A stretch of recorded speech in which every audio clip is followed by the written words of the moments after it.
Imagine packing your bag with absolutely nothing useful. No maps, no money, no plan, just a vague idea that you have to get on the road and figure it out along the way. You don't even know where you'll sleep tonight or how you'll eat tomorrow. But hey, that's tomorrow's problem. Today, you're going to cross America with strangers, cheap whiskey, maybe some jazz, and definitely some questionable life decisions.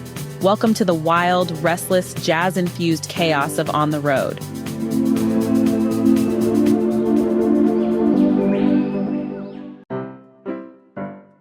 Our guide through this journey is Sal Paradise, Kerouac's stand-in, a writer with itchy feet and an even itchier soul. Sal doesn't have a concrete reason to travel. He's not a tourist with a neat little itinerary, camera slung around his neck, and hotel reservations waiting at each stop. Nope, Sal is different. He travels because he must. The road is calling and he's answering. I must go. Now, Sal is broke. Perpetually broke. He isn't traveling because he has resources, relatives, or even a sensible plan. What sets him apart, and what sets the Beat generation apart, is this restless impulse to move, to search, to chase life in its rawest, most chaotic form. So what does he do? He hitchhikes, he rides buses, he scrambles his way across America, coast to coast, zigzagging like an untethered balloon, meeting people he's only heard of through whispers or stories. Sometimes they're strangers, sometimes they're friends, sometimes they're strangers who become friends for about 3 hours and then vanish forever. And it's through these travels that Sal meets the unforgettable characters who shape his journey and his philosophy. He meets fellow drifters, dreamers, and hustlers, people living outside the mainstream, people society often overlooks or labels with all sorts of derogatory names. These are the folks at the fringes of America, and yet they're the very ones who keep its heart beating.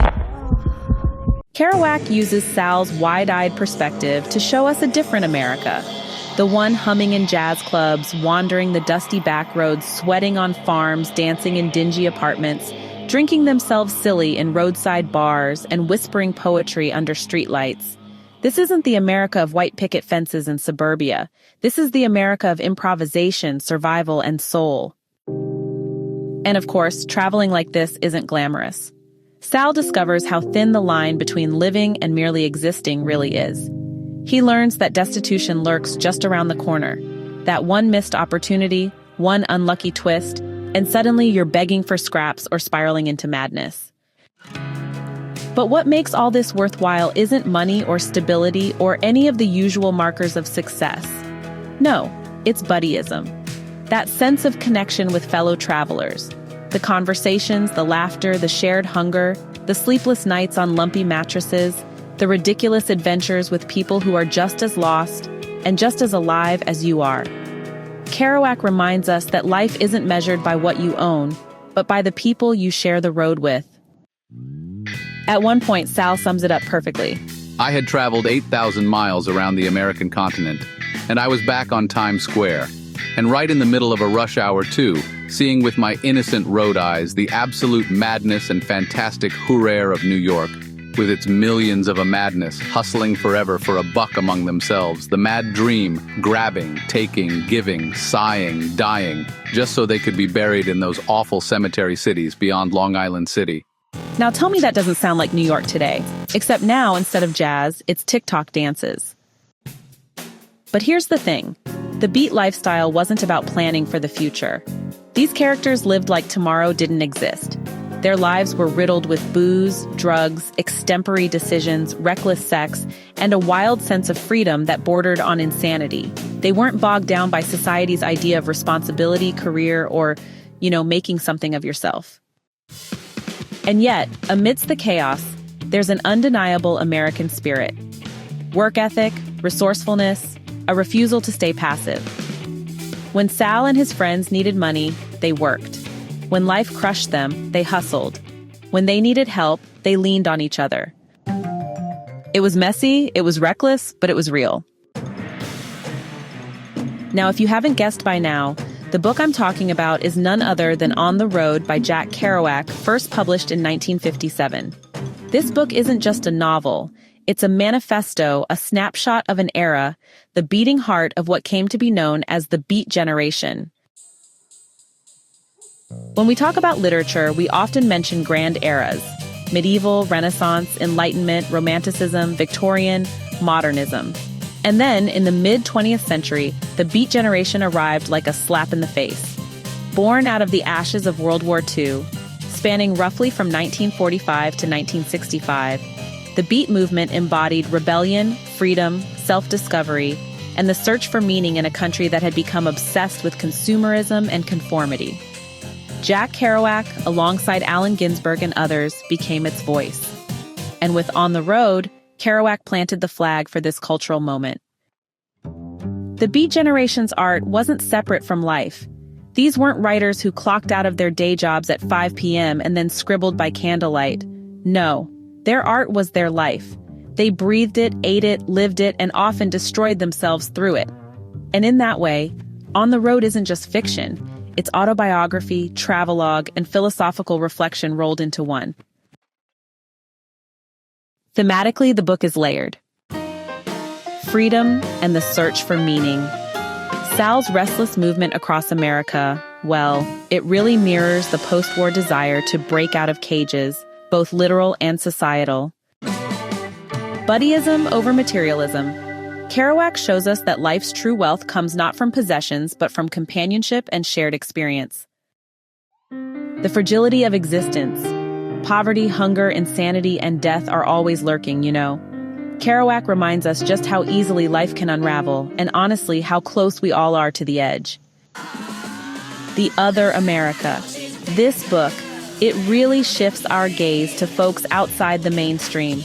The hustlers, workers, musicians, wanderers, those who don't usually get written about, but whose lives are just so vital to America's cultural heartbeat. And here's the paradox.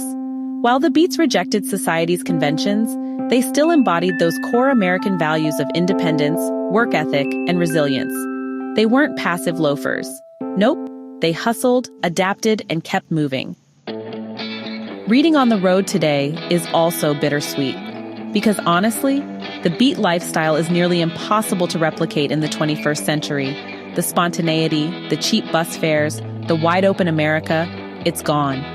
Jonathan Franzen's The Corrections even highlights this, showing how a modern character, Chip, crashes and burns trying to live a Beat-style existence in today's world. Stylistically, Kerouac writes in a voice that's raw and unpolished. Sal's narration is filled with slang, colloquialisms, and the rhythms of American speech. For readers outside the United States, and even for some Americans, this makes parts of the book tough to penetrate. But that's also the point. Kerouac wasn't trying to polish America into something pretty and exportable. He wanted to capture it as it was, loud, messy, slang-filled, and alive. Jack Kerouac himself lived exactly as he wrote. Born in 1922, he became the reluctant figurehead of the Beat Generation. But he was never a polished academic or a career novelist. He was a drifter, a thinker, a lover of jazz, of poetry, of movement. His writing style, what he called spontaneous prose, was a direct reflection of his life. No outlines, no editing, just a flood of raw thought and experience. Tragically, Kerouac's life was also marked by self-destruction. Alcoholism and personal struggles caught up with him, and he died young, at just 47 years old. But in his brief time, he gave us something immortal, a novel that captured the spirit of an entire generation. On the Road is more than a book. It's a cultural artifact. It shows us what it means to search for meaning when the world feels hollow. It shows us how friendship can sustain us when money runs out.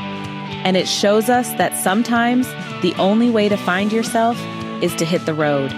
So, the next time life feels suffocating, when you feel trapped in routines and responsibilities, maybe you don't need to plan a vacation, maybe you don't need to map out a future. Maybe all you need is a friend, a bus ticket, and a willingness to see where the road takes you. Hey, thanks so much for hanging out with me today.